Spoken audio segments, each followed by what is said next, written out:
네, 다음으로는 이제 건설 산업 디지털화에 따른 건설 엔지니어링 대응 방안에 대한 이제 패널 토론회가 있겠습니다. 먼저 이제 앉아 계신 순서대로 우측에 서울기술연구원의 김정환 박사님 자리해 주셨습니다. 그 다음으로는 이제 도화 엔지니어링의 남우성 전무님 자리해 주셨습니다. 다음으로는 중앙대학교 심창수 교수님 참석해 주셨습니다. 다음으로는 건설기술연구원 문현석 박사님 자리해 주셨습니다. 다음으로는 유신의 임성순 이사님 자리해 주셨습니다. 예. 반갑습니다.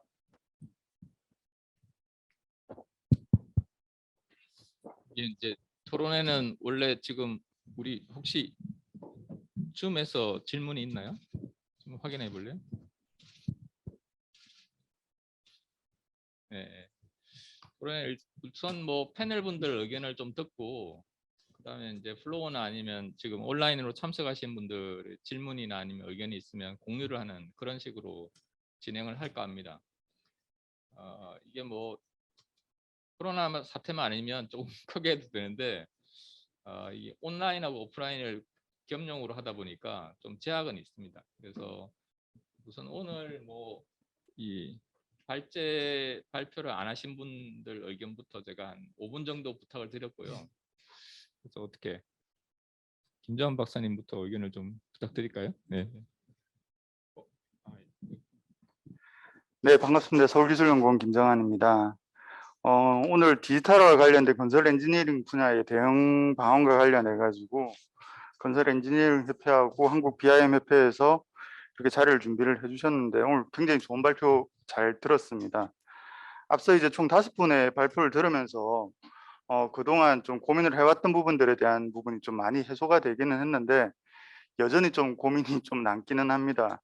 그리고 저희가 지금 저는 이제 지자체에서 운영하는 그 기술 정책을 연구하는 연구기관에 소속되어 있기 때문에 아무래도 좀 지자체의 관점에서 조금 많이 바라보게 되었었는데요.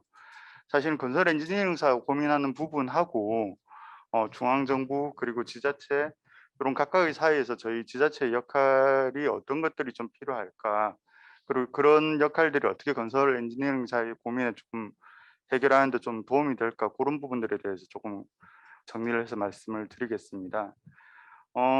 일단 그 정부나 지자체는 사실 오늘 나왔던 내용과 비슷한 고민들을 당연히 다 하고는 있지만 조금 더 포괄적인 고민들을 하고 있습니다. 이게 사실은 건설 분야에서 보면은 건설 분야의 그 디지털화에 관련되는 문제지만 지금 정치, 사회, 경제적으로 전 분야에서 일단 디지털이라든지 아니면 새로운 4차 산업혁명 기술들을 활용하는 부분에 대해서 고민을 하고 있기 때문에 어쨌든 디지털 트윈, 스마트 시티 그리고 메타버스 뭐 이런까지도 좀 붙여가면서 어쨌든 광범위한 현실 세계를 가상 세계로 연결을 하고 가상 세계를 활용해서 어떻게 우리가 조금 더 나은 삶을 살 수 있을까에 대한 상상을 점점 좀 넓혀가고 있는 상황인 것 같습니다. 그래서 지난 연말에 지하 공간 정보에 대한 ISP가 아마 국토부에서 끝났던 걸로 알고 있고 1월 20일경에 아마 지상 지하 통합 관리에 대한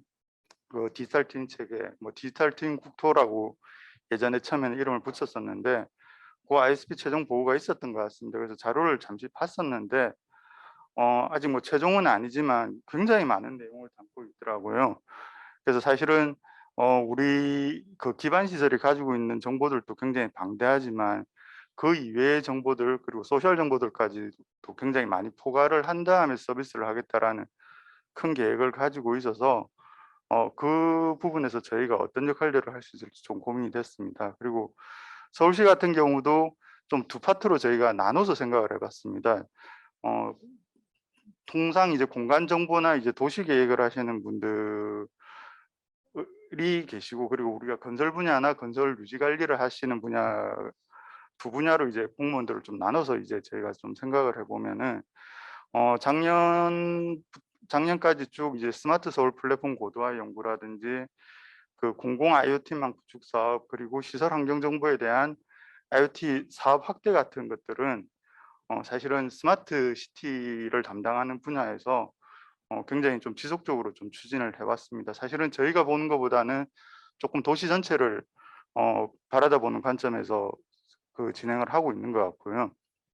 그리고 이제 건설 분야 같은 경우는 스마트 안전 도시 계획이라는 걸 수립을 하면서 유지 관리에 각종 안전 문제를 조금 붙였고요. 그리고 전주기 스마트 건설 도입 정책이라든지 공사 정보 관리 시스템 고도화라든지 지하 정보 통합 시스템 고도화 이런 부분들 뿐만 아니라 교량 분야에 대한 스마트 유지 관리 기술 도입 사업 같은 경우도 작년에 그 발주가 돼서 이제 올해부터 시작을 하게 되었습니다.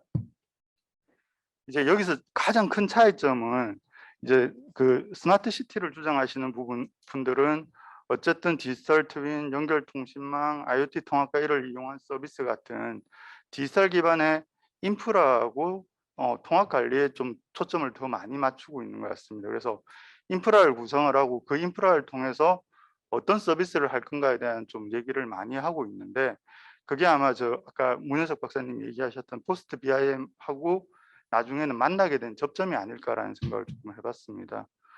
그리고 이제 반면에 이제 저희 도시시설 그 건설 분야 같은 경우는 이 디지털화에 대한 굉장히 지엽적인 노력은 많이는 하고 있는데 사실 관리를 해야 되는 대상이 굉장히 많습니다. 그리고 절차도 굉장히 많고, 그래서 일선 공무원에서는 사실은 전방위적인 디지털화를 그렇게 바라지는 않는 것 같더라고요. 그냥 단순한 업무 개선 수준 정도로 어떤 스마트 기술들이 좀 쓰여졌으면 좋겠다라는 수준으로 인식이 머물러 있는데, 아까 그 엔지니어링 업계나 아니면은 전반적인 업계에서 BIM에 대한 인식하고는 조금 차이가 나는 것 같았습니다.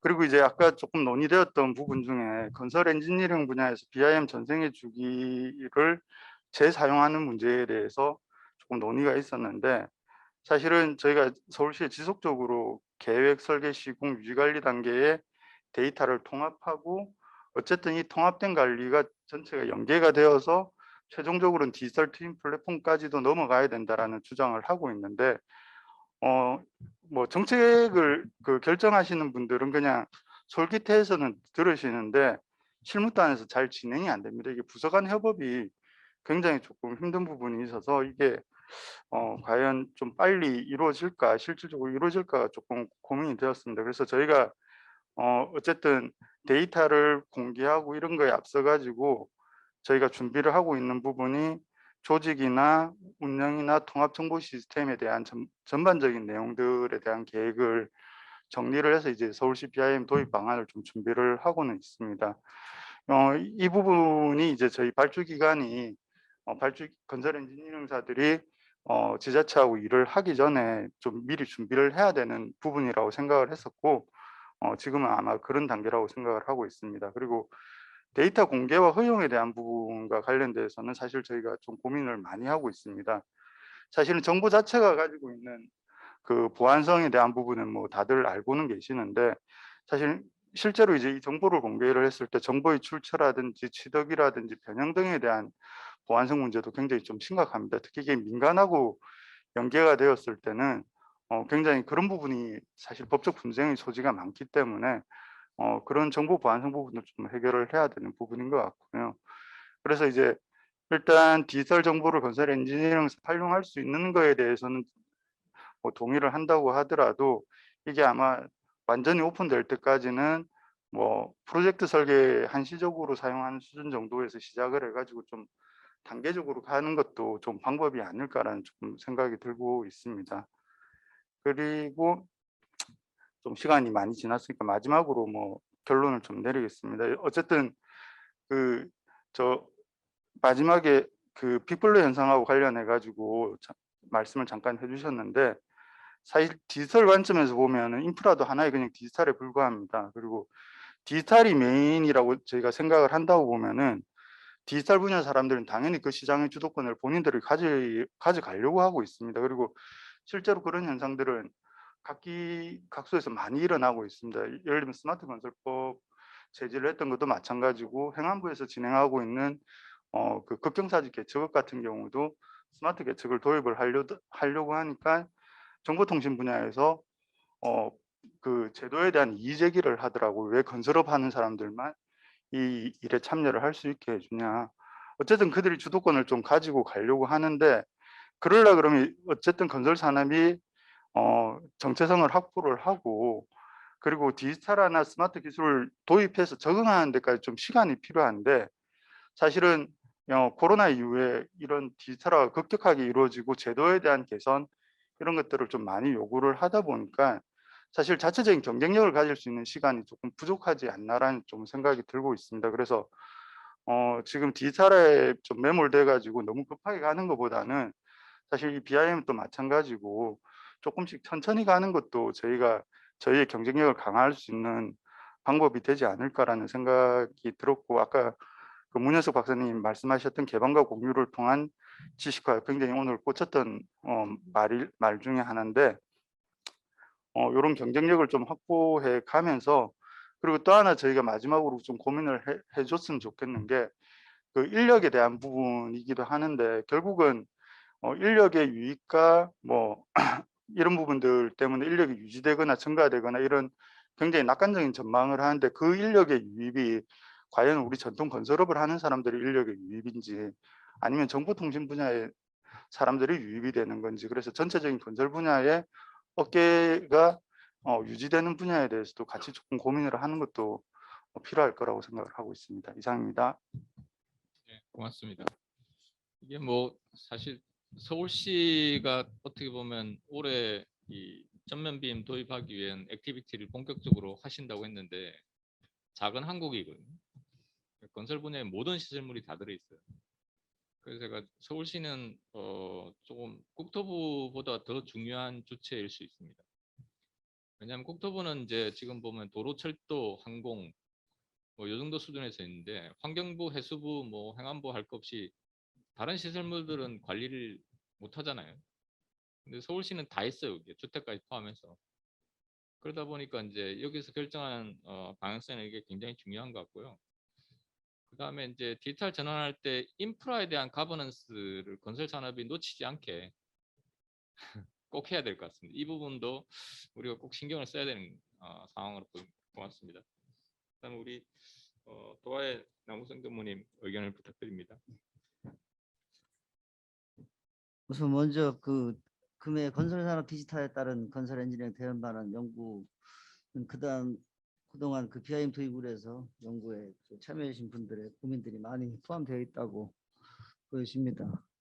우선 이 모든 공공시설물은 계획이라든지 설계, 시공 유지 관리라는 그 전체 이제 생애 주기로 봤을 때 이 발주자의 목적은 시설물의 획득과 유지 관리입니다.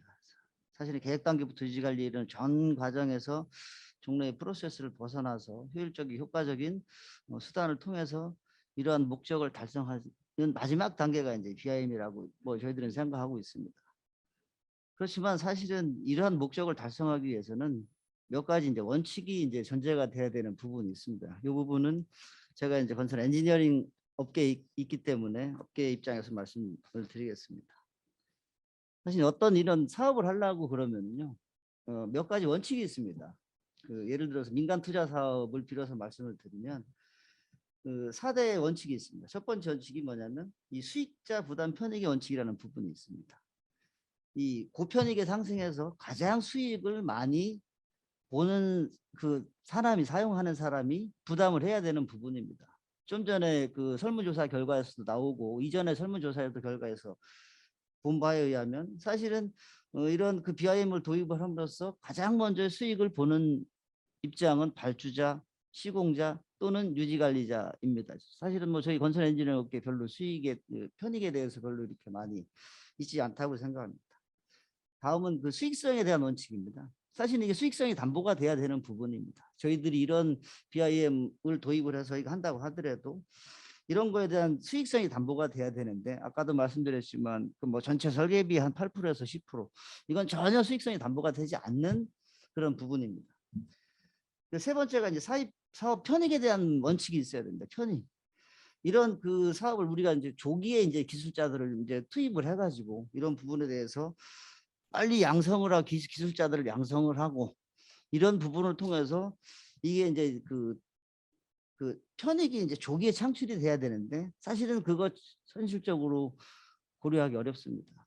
끝으로 이게 효율성이 있어야 됩니다. 효율성의 원칙이라는 부분인데 이게 뭐 사업 비용 경감이라든지 운영 비용 경감 그리고 경쟁 촉진 그리고 서비스 질 재고라든지 이런 전체적으로 효율성이 담보가 돼야 됩니다. 전체적으로 네 가지가 담보가 돼야만 기업은 이거를 바탕으로 그중에서 한 세 가지 정도만이라도 보장이 된다고 하면 이 사업을 투입을 하고 이 사업을 하는 겁니다. 근데 지금 현재 이제 그 이 BIM 구조로 놓고 보면 이런 그 네 가지 대전제 원칙을 고려하지 않은 상태에서 정부가 일방적으로 민간한테 이양하는 그런 정도의 수준이라고 밖에는 저희들이 이제 보여지지 않고요.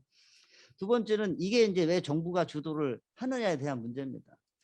사실 이제 BIM이라는 게 사실은 빌딩이라는 앞자가 들어가죠. 빌딩. 사실은 이게 이제 빌딩이라고 쓰고 저희들은 읽기로는 건설로 읽습니다. 빌딩하고 건설하고는 다른 겁니다. 저희들이 판단을 했을 때는. 근데 이제 빌딩하고 건설하고 자꾸 이제 혼재해서 쓰는지 제가 제 나름대로 고민을 했더니 이 빌딩에 대한 부분은 대부분 민간의 영역입니다. 건축물 이런 뭐 아파트라든지 고층 건축물 이런 부분은 대부분 시행자라든지 이런 부분들이 대부분 민간의 영역이고 이 컨스트럭션 공공시설 이런 긴프라 시설은 공공에 대한 시설물이기 때문에 BIM을 도입을 하고 싶어도 이 민간 쪽은 강제를 할 수가 없는 부분인 겁니다. 정부에서.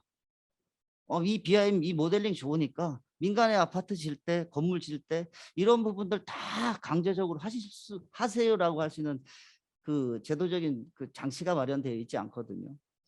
그러니까 이게 사실은 이제 빌딩에서 이제 컨스트럭션으로 옮겨간 단계입니다.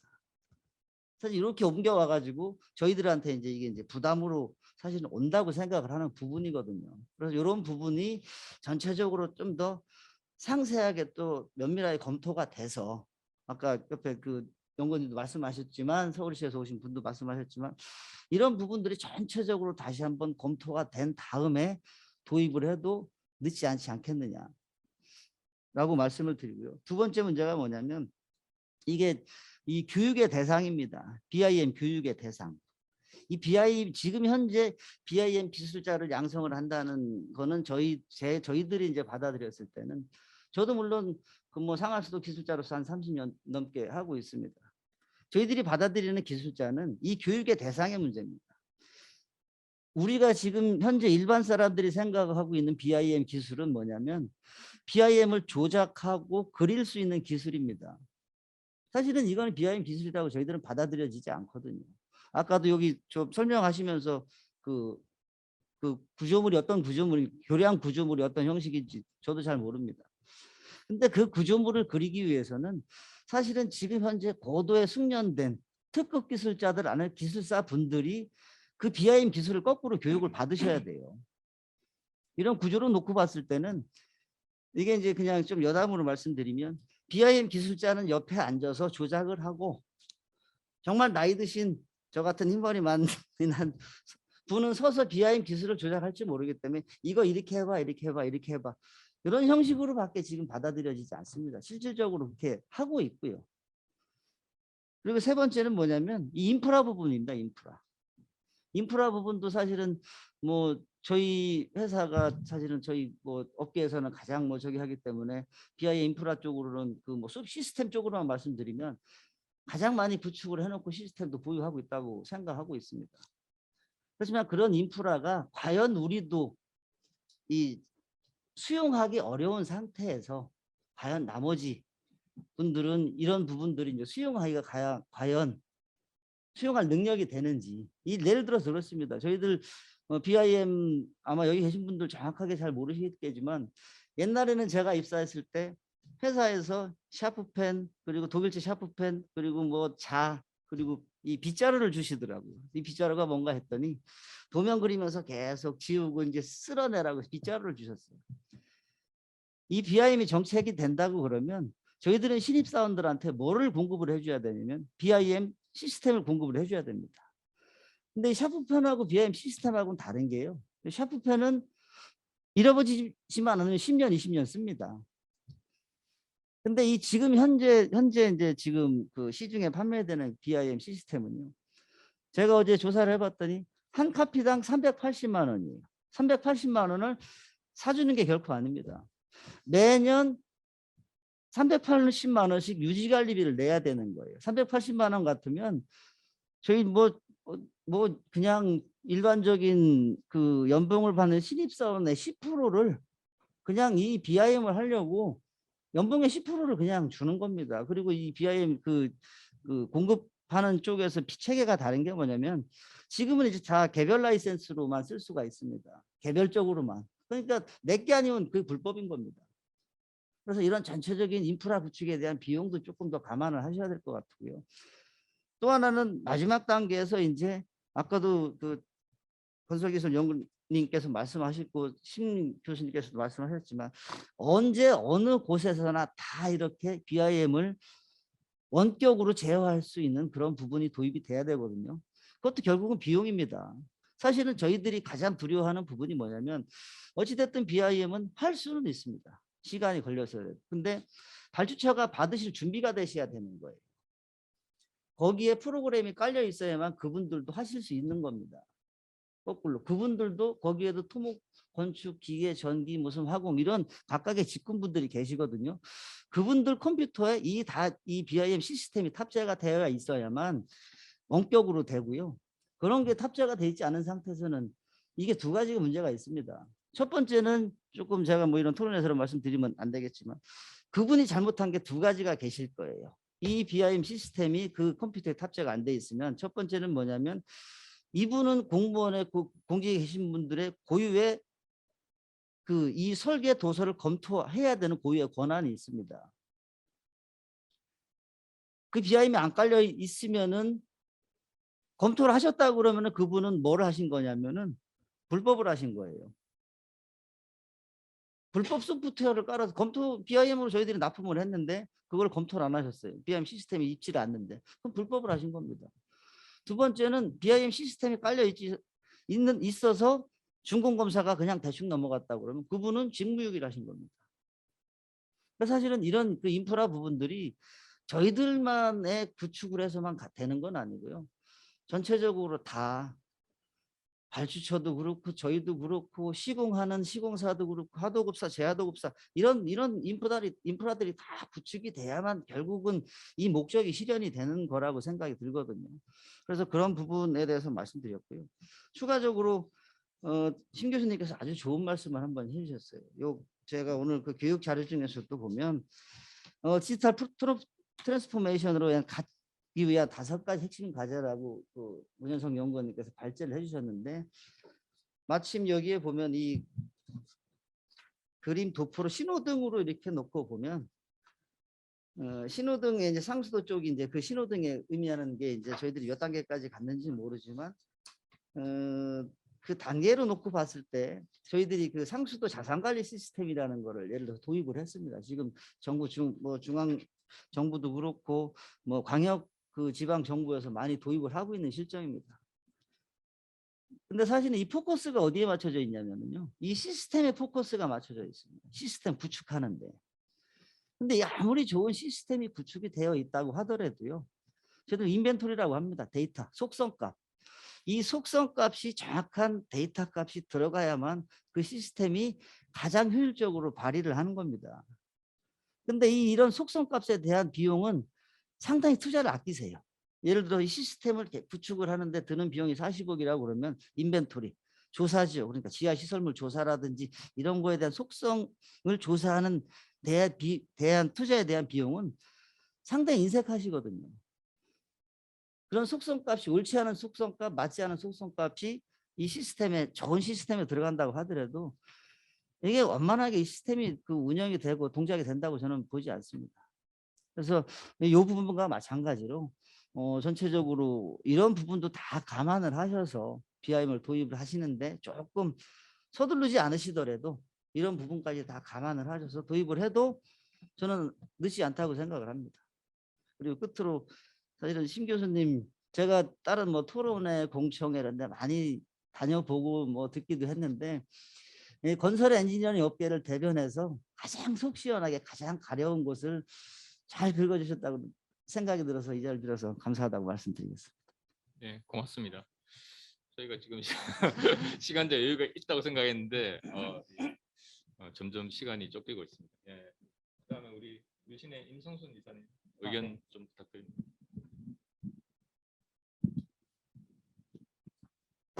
네, 유신의 임성순입니다. 저는 그 현재 유신에서 BIM 팀에서 실무를 담당하고 있어가지고 저는 현실적으로 BIM을 적용하면서 좀 많이 좀 필요하다고 생각되거나 좀 부족하다고 생각되는 그런 부분에 대해서만 좀 말씀을 드리려고 지금 말씀을 드립니다. 우선 그 건설 산업의 디지털화에 따라 그 설계, 시공, 유지 관리 단계에서 적용되던 모든 업무들이 그 최종적으로 서비스 일원화식으로 돼가지고 설계 단계에서부터 적용해서 그거를 검토하는 부분으로 지금 많은 그 각 단계별로 있는 업역들이 설계 부분에 지금 집중되는 현상을 보이게 되는데요. 사실은 지금 설계에서 BIM 대가를 적용한 그 설계 대가가 상당히 부족하기 때문에 추가적으로 이렇게 할당되는 업무에 대해서 형식적인 형태로서의 운영밖에 지금 되지가 않고 있습니다. 그래서 그런 업무에 대해서 본연적인 효과라든지 활용을 위해서는 사실은 BIM 대가 부분에서 우리 교수님, 신 교수님이 말씀하신 것처럼 뭐 기술료의 뭐 몇 프로 이상이 아니라 전반적인 그 설계 대가에 관련된 그 기준이 좀 바뀌어야 된다고 좀 생각을 하고요. 그리고 명칭적인 부분도 좀 말씀을 드리려고 하는데요. 지금 사실은 BIM에 관련된 부분에서 저희가 그 BIM에 활용하는 그 인력들에 대해서 BIM 매니저라든지 코디네이터, 모델러라는 용어를 좀 많이 쓰게 됩니다. 근데 BIM 매니저라든지 코디네이터 같은 부분은 뭐 필요해서 사용되는 용어이긴 하지만은 BIM 모델러라는 용어 자체가 옛날에 그 건축 부분에서 나온 단어고 그 전환 설계라든지 그런 형태에서 설계 도서가 나온 거를 단순히 BIM 데이터로 바꾸는 형태의 모델러라는 용어를 쓰게 되는데 지금 뭐 몇 개 이제 그 발주처에서는 이제 전면 BIM을 실행을 하게끔 그렇게 지시가 되어 있고 엔지니어가 직접적으로 BIM을 다루면서 그 기법을 적용해 가지고 설계 성과물을 만들어야 되는 부분에서 사실은 그 엔지니어가 사실은 BIM을 해야 되는 부분인데 BIM을 함으로써 그냥 모델로라는 어떤 명칭으로 불러지는 게 사실은 좀 되게 불합리하다고 생각을 합니다. 그래서 그 단순히 2D에서 어떤 BIM 데이터를 만드는 모델러의 역할이 아니라 BIM을 갖고 설계를 할 수 있는 BIM 엔지니어라는 단어로서 좀 새로이 좀 불러줘야 되지 않을까. 저희가 용역이라는 단어에서 엔지니어링이라는 단어로 바뀌었듯이 그런 부분에 소소하지만 그런 부분에 좀 변화도 있어야 될 거라고 보고 있고요. 제가 어제 그저께 이제 신문을 보다 보니까는 이제 이건 인력에 관련된 부분입니다. 그 청년들이 그 중소기업에 그 지원을 하지 않는 이유 부분에서 보다 보니까 저희 이 엔지니어링 쪽에 그 현황하고 많이 비슷하다고 좀 생각을 하게 됐는데요. 청년들이 직장을 잡을 때 생각하는 부분이 딱 3가지랍니다. 첫 번째가 임금에 관련된 부분, 두 번째가 복지, 그리고 직업의 안정성 3가지 부분이랍니다. 근데 임금에 대해서 말씀을 드리게 되면은 저희 엔지니어사들의 그 초임에 관련된 기준을 잡게 되면은 시공사 대비해서 한 3분의 2 정도의 급여 수준을 보이고 있습니다. 그래서 이런 부분들이 저도 지금 몸담고 일을 하고 있지만은 새로운 인력을 유입을 위해서는 사실은 유인책이 좀 필요한데 이런 부분에 비교가 될 수 있는 시공사에 비해서 너무 급여 수준이 좀 낮게 책정돼 있기 때문에 이런 부분에서도 좀 급여의 인상이라든지 그런 부분이 필요한데 이 부분도 사실은 그 설계 대가가 좀 많이 변화되어서 그 부분이 각각 엔지니어들의 임금에도 좀 퍼질 수 있도록 그렇게 되는 게 좀 우선시 돼야 된다고 생각합니다. 그리고 이제 BIM을 적용하면서 이제 실무를 적용하다 보니까는 BIM을 적용하게 되면은 사실은 BIM 교육을 누구나 받아가지고 할 수 있다고 생각을 하게 되는데 저희가 그 부분에서는 좀 많은 좀 오류 사항이 있더라고요. 이게 모델러의 개념에서의 단순 BIM 작성이가 이다라고 생각하게 되면은 신입 직원들로부터 이제 어느 정도의 영향이 되는 엔지니어 기술자까지 다 가능한 부분인데 사실은 전면 BIM이라고 하게 되면 BIM 툴을 사용해 가지고 설계 기술력을 반해서 이제 설계 어떤 성과물을 내야 되는 부분에서 최소한의 10년 이상의 설계 기술 경력이 있는 분들이 우선적으로 적용을 해 가지고 그 부분을 해야 되는 그런 부분들이 있더라고요. 그래서 사실은 이 BIM이 저변화돼 가지고 확대되게 되면은 뭐 어느 누구나 다 배워야 되겠지만은 우선은 각 그 엔지니어사 중에서 BIM을 적용할 시에는 우선적으로 대상을 선택하기에 설계 경력이 10년 이상 되신 분들을 위주로 투입을 해야 되는 게 좀 맞다고 생각을 합니다. 네, 이상입니다. 고맙습니다. 시간을 많이 드려야 되는데 문 박사님은 뭐 발제도 하셨는데 혹시 추가 의견 있으신가요? 한마디만. 네. 네, 뭐 제가 이런 기회 많이 없어가지고 평소에 글로만 얘기하다가 오늘 말씀을 드리게 되는데 다 좋은, 저도 공감한 내용이고 합니다. 근데 제가 예전부터 이제 강조하는 게 결국은 이 빔 산업을 바꿀 수 있는 하나의 가장 큰 요인이 저는 인력이거든요, 인력. 아까 뭐 설계사에서도 말씀해 주셨지만 이 진짜 설계 시장에 들어오는 인력들의 수준이 갈수록 낮아지고 있다는 생각이 듭니다. 이제 비근한 예가 학교에서 대학 교육이 건축은 학부 때부터 랩이 쓰거든요. 토목은 캐드도 잘 쓸까요? 안 쓸 것 같아요. 지금 학부생들 제가 몇몇 예전에 물어봤는데 캐드 쓸 줄 아는 학생들 별로 없더라고요. 저는 이게 가장 큰 문제가 아닌가.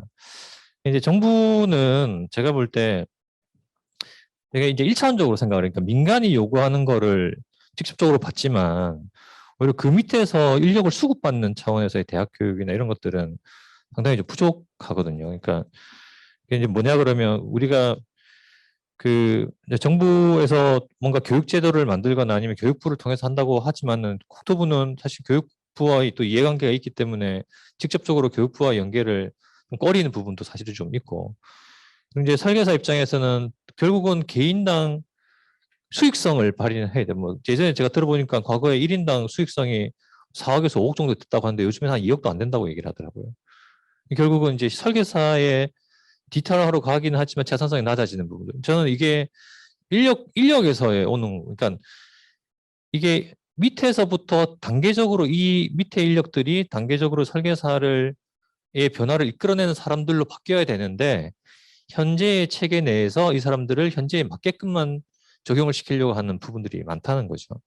저는 개인적으로 오히려 기업들이 이건 엔지니어 발전 방안으로서 얘기를 한마디 좀 드리자면 오히려 기업들이 신입사원을 뽑을 때는 또는 2년간, 3년간 또는 어떤 기간 동안은 변화된 방식으로 적용되는 체계로 시작을 하고 그 조직들이 기업에 내재화된 방식으로 퍼져나가야 되지 않을까. 저는 오히려 이런 것들로 가야지 설계사의 발전이나 변화가 생길 것 같다. 그러니까 전체가 다 바뀌긴 힘들어요. 그러니까 지금 상황에서 전체 기존의 2D 체계 또는 기존의 위계 구조, 가버넌스 체계를 가지고 적용한다는 거는 우리가 BIM을 적용하는데 정말 더 많은 시간을 또 요구하게 되지 않을까. 그러면 10년에 얘기하는 거 지금 계속 얘기하고 있잖아요. 오늘 또 얘기했던 거 5년 지나면 또 얘기하고 있습니다. 네, 이런 얘기가 좀 없어졌으면 좋겠다는 개인적인 바람입니다. 이상입니다.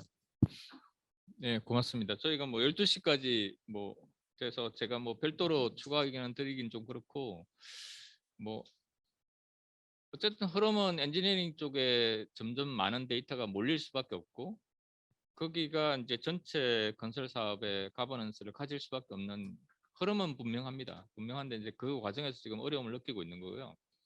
제가 비근한 예 하나만 말씀드릴게요. 어떤 특정 영역 엔지니어링에서 엔지니어가 이제 엔지니어링 컨설팅 서비스를 했는데 1,000억짜리 1,000억이 드는 설계안과 100억이 드는 설계안 두 개를 손에 들고 있어요. 그럼 해외는 100억이 드는 설계안을 제시합니다. 발주자한테. 그럼 박수 받죠. 왜냐하면 1,000억 들 걸 100억에 해결했으니까 우리는 어떻게 할까요? 당연히 1,000억 드는 안을 낼 겁니다. 거기에 묶여 있으니까 비용이.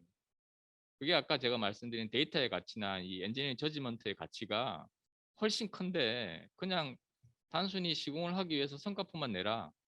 이런 역할로 계속 엔지니어링을 묶어 놓는다는 게 문제가 있다는 거예요. 그런 게 이제 우리가 좀 인식 변화를 같이 해줘야 되는 거고 디지털 전환을 해도 컨텐츠에 대한 가버넌스를 건설 산업이 놓치면 안 되거든요.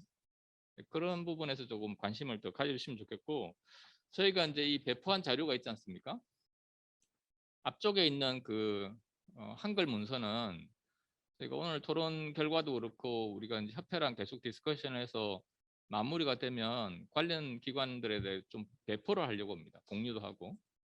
그래서 의견이 좀 있으시면 오늘 말씀을 제가 플로어에서 들을 기회가 없는데 저희 연구진이나 아니면 이제 학회나 협회에 좀 메일링을 주시면 저희가 적극적으로 반영을 해서 문건을 완성해서 이제 관련 기관에 좀 제시도 하고 향후에 이런 이제 정책이나 제도 관련 이슈가 있을 때 대응을 좀 하는 걸로 그렇게 하겠습니다.